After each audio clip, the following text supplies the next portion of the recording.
Hello and welcome to this showcase of GolfScape, a new minigolf game in 3D that I'm currently developing. You can play either by yourself or you can play with your friends. So we'll have a look at how the game is looking so far and what there is left to do before releasing the game for the public. So when you start the game, get to this main menu screen where you can have a quick look at the settings.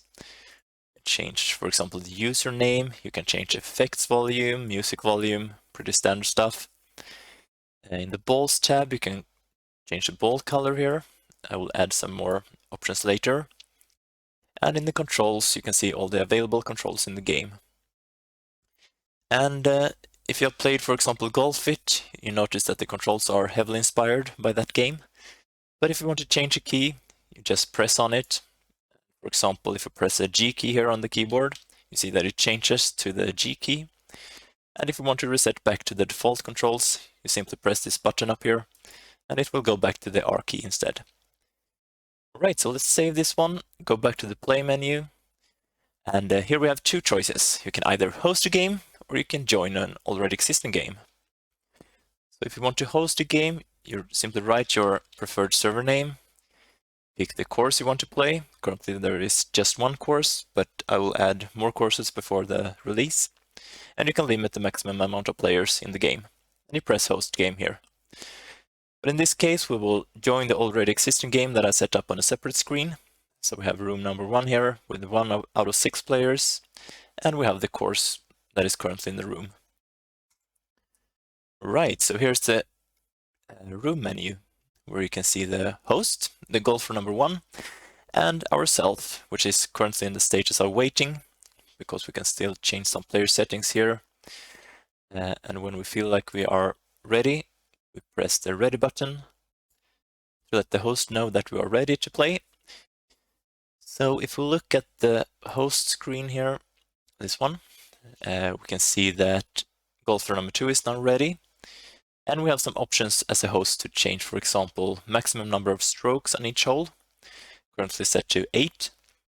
You can change the time limit, so when the time runs up, every player that has not yet gotten into a hole will get the maximum amount of strokes, which is set up here. You can also limit the number of jumps that you're allowed on each hole. So a jump is basically, by pressing spacebar, you will get the vertical velocity, and if you don't want this option, you can set it to 0, or you can basically set it to how many jumps as you want per hole. For the last option, the power-ups. So in the current game state, I have implemented 2 power-ups. It's +1 and -1 stroke. So if you take one of those, you will get either +1 or -1 extra stroke on the hole. And you can choose to enable or disable these power-ups as you want. But okay, if you're ready to play, you simply press start as a host, and you will get to the gameplay screen. Oh, and as you can hear, we have some fiery noises. So if we get to the other screen here, the Golfer 2, you see that we are close to these torches here, which will make this fiery noise. But okay, here is the current gameplay screen.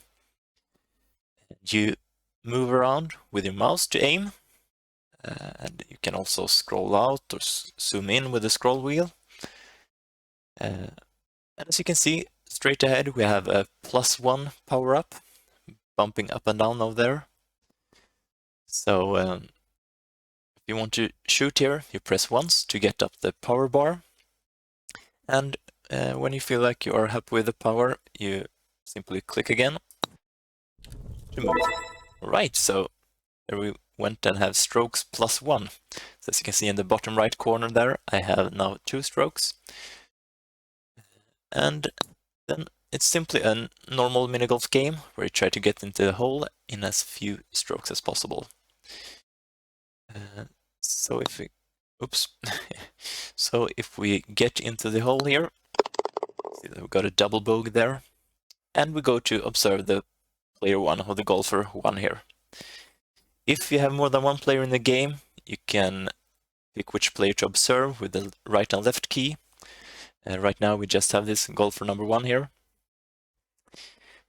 And also if you press the tab key, press and hold, you will get the scorecard.